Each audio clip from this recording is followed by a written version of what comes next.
নিত্য নৈমিত্তিক, এটা রোজ করতে হয়। আমাদের এখানে বলছে আমরা যে রোজ সকালে উঠে একটু জপ ধ্যান করি, তো এটা হচ্ছে নিত্যকর্ম। নিত্যকর্ম করলে আপনার যে খুব পুণ্য হবে তা কিন্তু না, কিন্তু পাপ হবে না।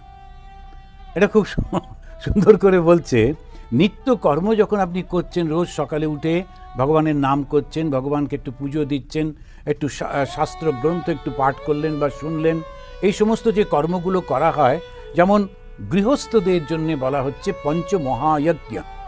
এর আগে বোধহয় আলোচনা হয়েছে, তবু একটু মনে করিয়ে দিই। কী কী যজ্ঞ ভগবান শ্রীরামকৃষ্ণ বলেছেন কয়েক জায়গায় তার কথামৃতে। তা এখন প্রথমেই হচ্ছে দৈবযজ্ঞ। সকালে ঘুম থেকে উঠেই প্রথম দেবতার ছবিটাকে দেখা, প্রণাম করা, সেখানে একটা ধূপ দেওয়া, একটু পুজো করা, এটা হচ্ছে দেবতাকে যখন আমরা স্মরণ করছি, দৈবযজ্ঞ। তারপরেই হচ্ছে ঋষিযজ্ঞ। ঋষিযজ্ঞ মানে একটু গীতা নিয়ে পড়লাম, কিংবা কথামৃতের একটা পাতা পড়লাম, কিংবা একটু কিছু শুনলাম ভালো, তো সেটা হচ্ছে ঋষিযজ্ঞ। ঋষিরা তারা এত পরিশ্রম করে আমাদের জন্য শাস্ত্র করেছেন, সেটা পড়লাম। তৃতীয় হচ্ছে পিতৃযজ্ঞ। যখন আমরা একটু জল নিয়ে, অনেকেই সূর্যের দিকে করে একটু জলটা দিয়ে দেয় আমাদের পূর্বপুরুষদের স্মরণ করে।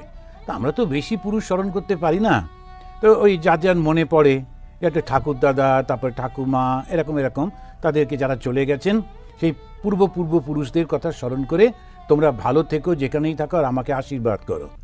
তা প্রথমেই হলো দৈবযজ্ঞ, তারপরে ঋষিযজ্ঞ, তারপরে পিতৃযজ্ঞ, তারপরে নৃযজ্ঞ। নৃ মানে যেসব মানুষরা খুব কষ্ট পাচ্ছে তাদের জন্য প্রার্থনা করা, সকলের কল্যাণ হোক, সকলের মঙ্গল হোক, সকলের সুস্বাস্থ্য হোক, এরকম প্রার্থনা। আর যদি সম্ভব হয়, যেমন আগেকার দিনে আমাদের মায়েরা করতেন, যে চালটা রান্নার জন্য নিয়ে যাওয়া হচ্ছে, যে তরকারিগুলো নিয়ে যাওয়া হচ্ছে, সেখান থেকে, স্টক থেকে না, যেটা আমি খাবো, ব্যবহার করব, তার থেকে এক মুঠো সরিয়ে রাখতে হতো, রেখে সেইটা জমিয়ে সেটাতে যেটা জমে যেত, সেইটা বছরে একবার ওই যেখানে মন্দিরে দুর্গাপুজো হচ্ছে বা কালী পুজো হচ্ছে, ওখানে গিয়ে দিয়ে আসা হতো।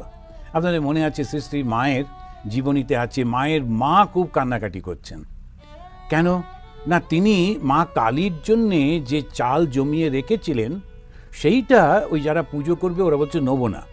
সব গ্রামে থাকে তো উৎপেতে লোক, তো ওরা খুব অহংকার করে বলছে তোমার চাল নেবো না। তো উনি